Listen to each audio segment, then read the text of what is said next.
जम्मू के मेयर राजेंद्र शर्मा का कहना है कि सभी नगर सेवकों को पहले ही कहा जा चुका है कि वो अपने अपने क्षेत्रों में पात्र वृद्धावस्था पेंशन धारकों की सत्यापन प्रक्रिया शुरू करें ताकि संकलन के बाद योग्य वृद्धों को इसका लाभ मिल सके।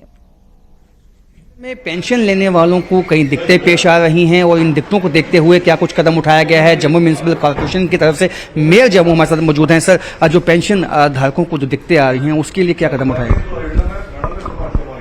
12 जुलाई को माननीय उपराज्यपाल जी के पास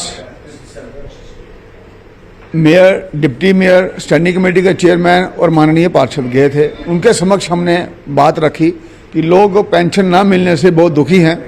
कईयों की उससे दवाइयाँ चलती थी और कईयों के घर भी चलते थे। 1000 रुपया कहने को कुछ नहीं होता, लेकिन मैंने देखा है अभी इस सारे प्रक्रिया में जाते हुए इस 1000 रुपया ना मिलने से भी लोगों के आंखों में आंसू आ गए। तो हम वहाँ गए, उनसे हमने बात रखी और उन्होंने इसको बड़ी संजीदगी के साथ समझते हुए इस बात पे एक्शन लिया और उन्होंने निर्देश दिए कि इस प्रक्रिया को सरल बनाते हुए तुरंत इस पे काम किया जाए और गरीब का हक उसको दिया जाए। उसके तहत ये फॉर्म निकाला गया था जिसमें सोशल वेलफेयर के डिपार्टमेंट की कमिश्नर सेक्रेटरी शीतल नंदा जी ने ये कहा कि इस फॉर्म में हमें इन्फॉर्मेशन दीजिए तो हम इस प्रक्रिया को फास्ट करेंगे। उसी के तहत आप ये देखें, ये मैंने सभी पार्षदों को कहा था कि अपने अपने वार्ड के जितने भी आपके पेंशन धारक हैं उनके ये इन्फॉर्मेशन मुझे कलेक्ट करके दो।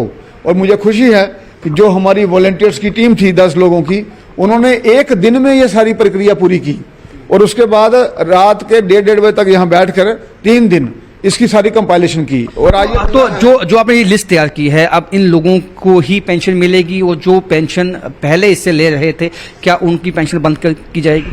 ये वही लोग हैं सारे जिनकी पेंशन बंद हुई है, ये सभी वही लोग हैं।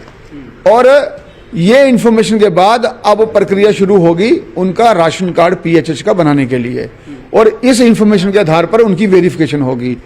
मेरा कहने का मतलब ये है कि ये सारे वो एनलिस्टेड लोग हैं जिनको पहले पेंशन मिल रही थी और अब बंद हो चुकी है। अब जो कॉर्पोरेटर जो विपक्षी पार्टियों के हैं उनका कहना है कि जो पेंशन बंद की गई है ये आम आदमी पे जो है आघात किया गया है। आघात की बात तो हम यहाँ नहीं करेंगे, हम यहाँ तो पेंशन लगाने वाली बात कर रहे हैं। तो अब हमारा फोकस जो है वो होना चाहिए कि इन लोगों की पेंशन कैसे बहाल हो। तो हमने उसके लिए काम किया है और सबको हमने ये कहा है कि अपने अपने वार्ड में ये काम कीजिए ताकि जो गरीब है उसका